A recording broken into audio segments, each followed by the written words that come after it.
Now, in chapter 23, Sarah finally dies, and as we mentioned the other day, she is the only woman in the Bible whose death is given, whose age is given at death. In chapter 23, after the death of Sarah, Abraham negotiates to buy a grave for his wife. Abraham was a sojourner. He was a tenant. He was not an owner. He was promised virtually all of the Mideast, but when he died, the only thing he really owned was a grave for himself and his wife. He believed promises. Of course, he received the greatest promise, which was a son. But the land promises he never entered into. Those were for future generations. And there's an amazing passage in chapter 23 about Abraham's negotiation for the grave site. And Abraham asks him, or tries to make him an offer, and he says, no, I give it to you. I'm not going to take any money for this. But obviously, Abraham is not going to take it without money. And of course, the man is also pretending that he's going to give it to him because he really wants the money. And what he says in verse 15, this is Genesis 23, verses 14 and 15. Ephron, the man who owned the land that Abraham needed for a grave, then Ephron answered Abraham, saying to him, My Lord, listen to me. A piece of land worth 400 shekels of silver, what is that between you and me? Just take it and bury your dead. But see, what did he do? He told him the price. He told him what it was worth. He said, I'm going to give this land to you. It's nothing. It's only worth 400 shekels of silver. But when he says that, he's telling him the price of the land. And so he gives him the silver and he buys the land as a grave for his wife. Verse 19 says, Abraham buried Sarah, his wife, in the cave in the land of Canaan. So the field and the cave that is in it were deeded over to Abraham for a burial site by the sons of Heth. Now in chapter 24, Isaac gets married. And he gets married to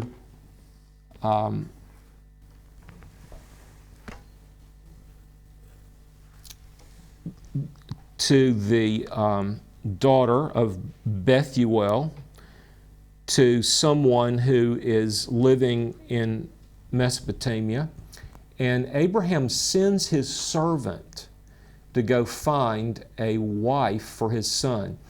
Now here's what happens with people who don't really believe the Old Testament, whether they're theologians or they are preachers. They just draw spiritual lessons from the stories, and they don't really believe that the events took place historically. Well, obviously, I believe that all these things really happened, just as the Scriptures say that they happened. But that doesn't mean that I don't believe that there are symbolic and spiritual benefit from the stories. In other words, the benefit of the stories goes beyond simply the fact that we know what happened in history. The historical narratives are lessons for us. They're just not bare historical records. And they're tremendous spiritual patterns. And there's a tremendous spiritual pattern in Genesis 24. Abraham needs a wife for his son, and he sends his servant to go find a wife for his son. Do you know that that's what the evangelist does? Do you know that that's what the missionary does? That's what I do. I'm looking for a wife for my master's son. I'm seeking to fulfill the full number of the bride of Christ. When the full number of the bride of Christ is complete, the bridegroom will come for her. Jesus will come.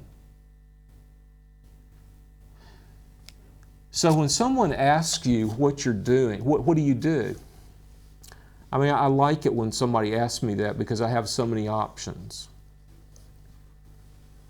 I may have told you this story, I can't remember. Once on a train to Prague, I said, I'm a messenger. Did I tell you that story earlier this week? A young man on a train to Prague said, what do you do? I said, I'm a messenger. A few minutes later, he said, well, the news must be good. I said, the news is the best. And I didn't say anything else. Then a few minutes later, he said, who are you a messenger for? And I said, a great king. He said, I've probably never heard of this king. I said, oh yes, you've heard of him. A few minutes later, he said, well, who is this king? I said, Jesus of Nazareth.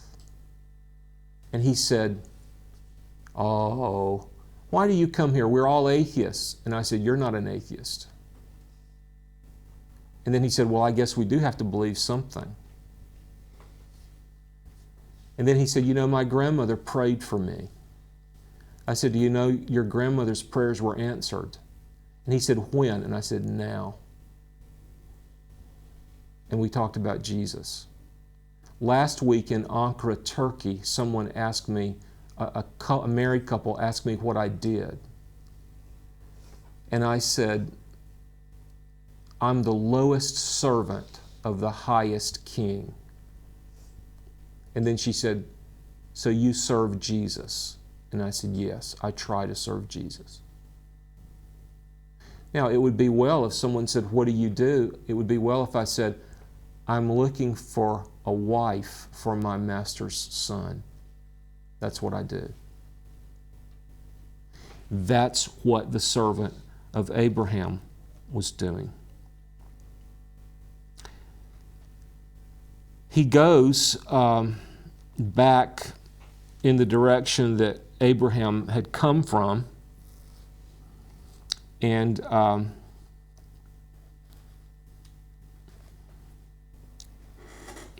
he was traveling with camels, and when he came to the place, to the city of Nahor in Mesopotamia, the area between the Tigris and Euphrates rivers, he was going to get water for his animals, and a young woman offered him water and offered to water his camels.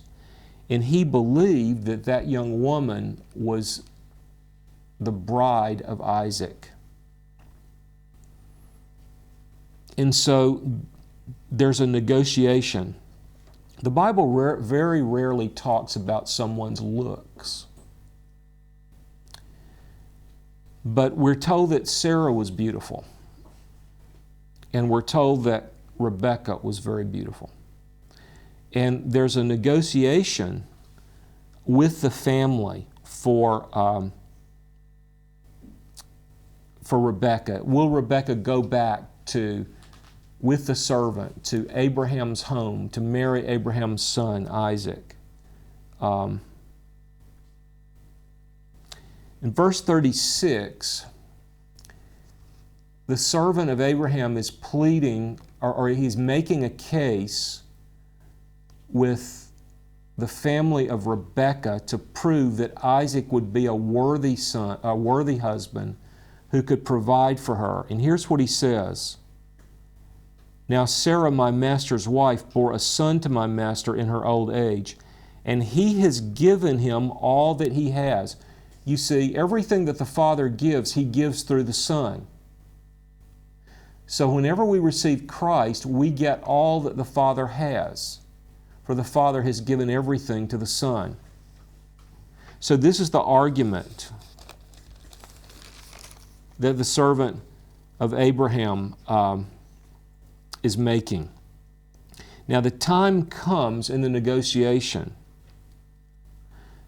by verse 58 when Rebekah's father and brother ask her what she wants to do. She's heard this servant talk about his master and his master's son. Has she been wooed? Has she been convinced? Can she commit herself to someone she's never seen? Can she make a commitment having only heard someone who knows the master and his son talk about the master and his son? Now, isn't that what we do in evangelism? We try to get someone to make a commitment because we say, but I know this master and I know his son. Will you commit to live with him forever? Will you commit to allow him to take you to his house so that you can live with him forever? I'm telling you the truth about him. He is a great master, he is a good master, and he is a rich master. And so, finally, the question is put to Rebekah in verse 58. There was a great preacher in the north of England, in Scotland, called Brownlow North. And he was a great evangelist, and he led many people to Christ. And he wrote a book of evangelistic sermons. And the name of the book was taken from Genesis 24:58. Will you go with this man? Meaning, will you go with Christ? But this is the question that Rebekah's father and brother asked her about the servant of Abraham. Will you go with this man? Then they called Rebekah and said to her, will you go with this man? And she said, I will go. Have you benefited from our teaching ministry? Have you found TVS videos helpful and relevant? Please consider supporting us with your prayers and financial gifts. For more information, visit tvsseminary.com. So Rebekah leaves her family. And when they drew near to Abraham and Isaac's home, it says in verse 64 that Rebekah lifted up her eyes, and when she saw Isaac, she dismounted from the camel, and she said to the servant, who is he?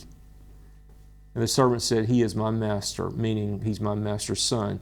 So she covered her face, and the servant told Isaac all the things that he had done. Verse 67 is kind of funny. They get married and begin their honeymoon, and it says that, Isaac had been really, really sad because he lost his mom, but he found that gaining this beautiful woman for a wife went a long way in terms of encouraging him and taking his sadness away. That's what verse 67 says. So, we have the death of Sarah in chapter 23 and the purchase of her grave. We have the marriage of Isaac in chapter 24. And we have the death of Abraham in chapter 25. Verse 8 says, Abraham breathed his last and died in a ripe old age, an old man satisfied with life, and he was gathered to his people. Then his sons Isaac and Ishmael, evidently together by this time for their father's funeral, buried him in the cave of Machpelah, in the field that he had bought to bury his wife in. He was buried in that grave as well. Then we have another genealogy, the descendants of Ishmael. Now, evidently there was difficulty in Rebekah conceiving. Not evidently, but definitely there was a problem in Rebekah conceiving. It says in verse 21, this is chapter 25, verse 21, that Isaac prayed to the Lord that his wife could have a baby. And God answered the prayer. And it says that the children struggled in the womb. And the Lord makes a prophecy. In verse 23, the Lord said to her, that is, the Lord said to Rebekah, 2 nations are in your womb. 2 people shall be separated from your body. These 2 nations are Israel and Edom. Israel descended from Jacob, and the Edomites descended from Esau. One people shall be stronger than the other, and the older shall serve the younger. Esau was born first, verse 25. Jacob was born next, verse 26. Jacob was born with his hand holding on to Esau's heel. Now, I think that medically that's supposed to be impossible. But let me just say, the whole thing is supernatural. This is God dealing with His people. This is God orchestrating the birth of nations. This birth is prophesied. This birth is meant to be symbolic. This birth is something that's not happening naturally, it's happening supernaturally. Now, in Romans 9, Paul talks about the fact that God chose Jacob in the womb to prove the doctrine of election. What we do is important. What we do matters. But it is God who ultimately determines our salvation. And when Paul talks about that in Romans 9, he makes a reference to Genesis 25, that Jacob was chosen before either child did anything good, anything bad, before either child showed faith or the other child showed unbelief. God made the decree that the older shall serve the younger.